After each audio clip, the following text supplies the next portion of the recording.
So, the first thing I would like to get out of the way in regards to spoilers is the fact that Albus Severus Potter and Scorpius Malfoy are 100% gay for each other. If you did not pick up on the subtext, well, it's not even subtext, it's text in this script.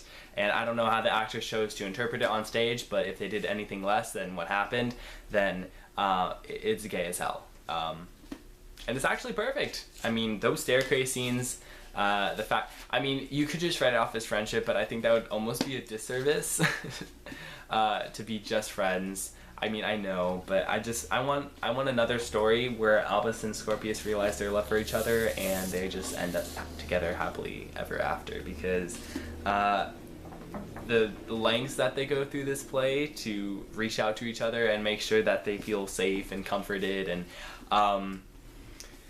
it was so heartwarming and it made me happy, and I want them to be together because, okay, Rose obviously doesn't care about Scorpius, so Scorpius, why would you want to be with Rose when you have your best friend who cares so deeply about you and doesn't want to be with anybody but you? I mean, come on. They're gay. And now, the big plot point that, everybody was spoiled on Twitter in 5 minutes, except for me, because I just blasted through it. Time Turners. It was kind of a mystery what happened to, all the Time Turners in the book. I mean, it was just kind of mentioned not mentioned, it was used in book 3 heavily. And then, all these other situations happening in the books, you're like, where are the Time Turners? And then it's like, oh, they were all destroyed, But they weren't. And we have one, and Albus tries to go fix Harry's mistake, because Albus and Harry have a very strained relationship. I was actually yelling at the book. I was like, Harry, what the hell are you doing? Connect with your son. It's not that hard. Just Harry Potter has a hard time listening to reason, as we know from previous novels. But Albus is just kind of the antithesis of Harry Potter. He was put in Slytherin. He doesn't like Hogwarts, which, dude, you're magic. I would kill to be mad, but I mean, I understand your plight. You have daddy issues, your dad's super famous, tons of expectations, all that. The one thing I kind of wish was touched on a little bit more, just like a line or two, about how the reputation of Harry Potter affected James, because James kind of seemed going with the flow, but it seemed, for Albus to hit him like a truck.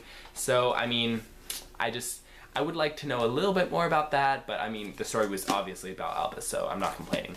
And speaking about Albus and Severus, we get so many cameos in this book because of the Time Turner situation.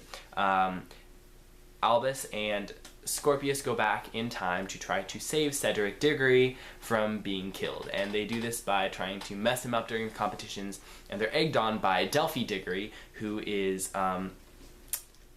Cedric's cousin.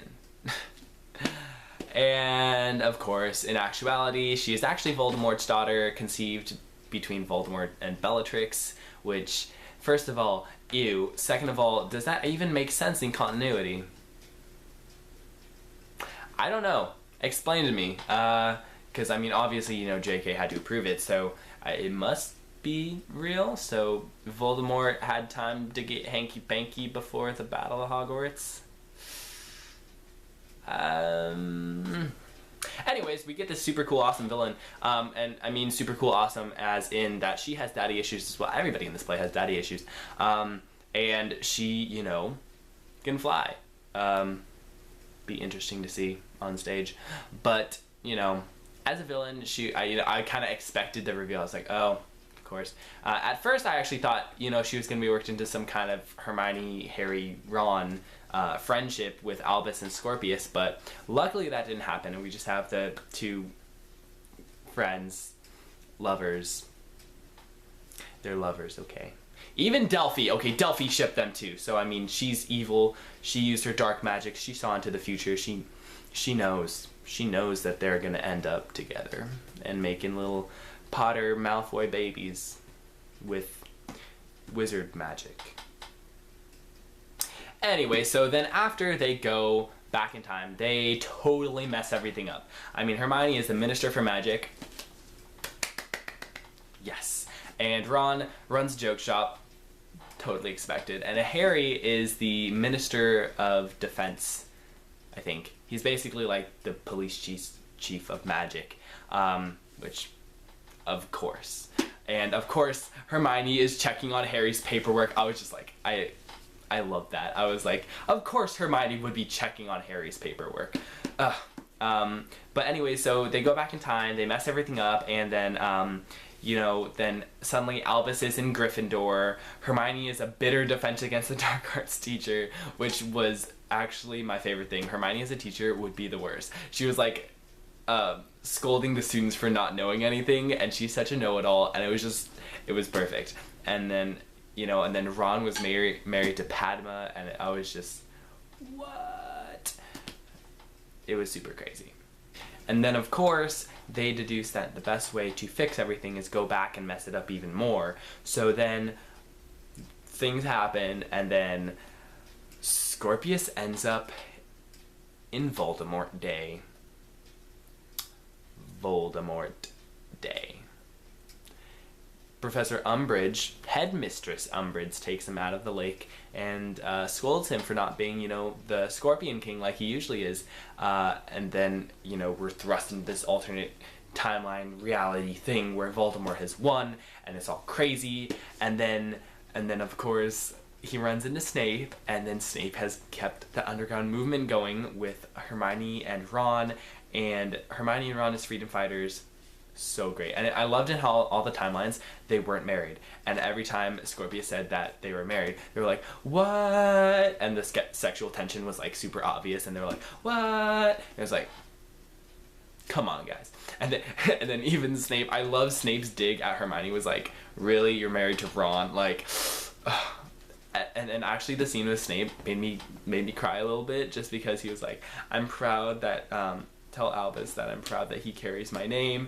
And it was just so heartbreaking because Alan Rickman has died, and we're never going to see his wonderful performance as Snape ever again, and I can't even imagine somebody else is doing. I mean, whoever does it in the play is probably fantastic, but I mean, you can't be Alan Rickman. I've been going back and watching the Harry Potter movies, and every scene he's in, he just steals the show, and it's just so great. And to have Snape come back in any, kind of way was just was so heartwarming to me. It's just like, and then we acknowledge, of course, that, who's the real heroes in Deathly Hallows? Snape and Neville Longbottom.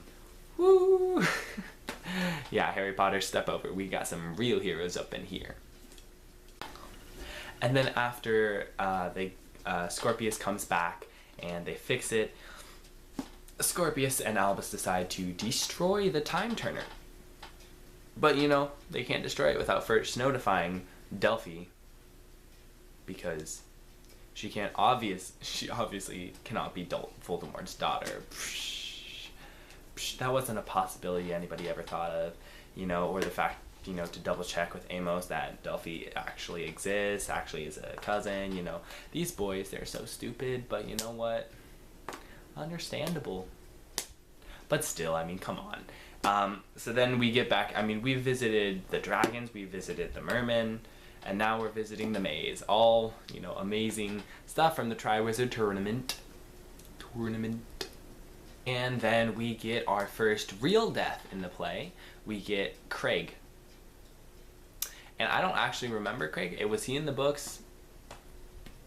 I don't know. But Craig Jr. is now, he's dead. So now Albus has a Cedric. They have somebody they can share. Albus and Harry. They have somebody, kill to spare, Poor Potters. They're always killing people they don't mean to. So then the only real part of the play that lost me was when Scorpius and Albus got lost in time, and then they ended up in Scotland somehow. Is Hogwarts in Scotland? I'm a little bit confused. Like, I thought time turners could only travel in time, not space or whatever. I was a little confused at that whole part. I mean, that time jump thing. But then eventually we realized that Delphi has gone back to Godric's Hollow the night Harry's parents were killed and wants to stop Voldemort from killing Harry. And in doing so, Voldemort will become ever powerful, and then, he will dominate the world, and Voldemort Day will once again occur. So we don't want that to happen, obviously. So then Albus and Scorpius are stuck in Godric's Hollow, and they don't know what to do. So then Albus sends Harry a message through the blanket that his mom gave him. Just so heartwarming. And then Harry and all the gang come to the rescue, and then, what's the plan? What's the plan to stop Delphi? Oh yeah, we transfigure Harry into Voldemort to trick his daughter into believing that Harry is Voldemort. This is like the insane fan fiction that I never read, but now I feel like trash reading it, but it's canon. So all I need is for Scorpius and Albus to kiss, and then it would just be perfect. So then after they defeat Delphi, which sounds like a cool fight scene, which I would want to see. I just want to see the play. I mean, all the magic, I need it.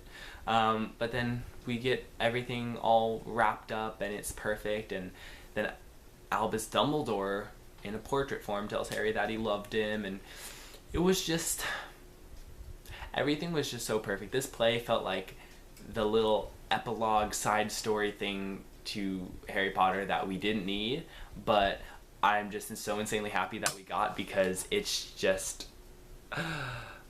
as a fan, I know J.K. Rowling didn't have to, but it just felt like so much fan service, and, some people write it off as just fan service, but I felt it was well-deserved, it was well-written, it was just beautiful.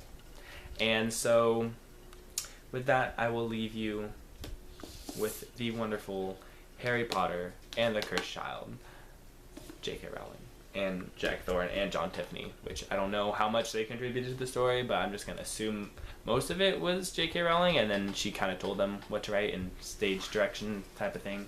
I don't know. J.K., you come tell me. But Harry Potter, number 8, fantastic. I loved Albus and Scorpius. They are some amazing characters, and I know J.K. has said that she's done with Harry Potter, but do you want to continue with Albus Potter and Scorpius Potter? Because Albus and Scorpius Potter, because that needs to be their feature. JK, can you write about that? How Albus and Scorpius eventually become Albus and Scorpius Potter, and they live together and they have children, and that's really the epilogue I need. So I'm trash. Anyways, that was my review of Harry Potter and the Cursed Child. So if you liked it, give it a big thumbs up. If you want to leave a comment about how you felt about Harry Potter and the Cursed Child, leave a comment below. And if you haven't already, be sure to subscribe, because I post videos. I'm not on a schedule. Sorry. But there's all these books behind me, not just the Harry Potters, but these ones, who I'm going to review and then upload, and then you can get all that in your wonderful inbox. And I do some challenge stuff sometimes, and it's a lot of fun, so you should come join us. Blake the Book Eater, subscribe, and as always, thanks for watching. Bye.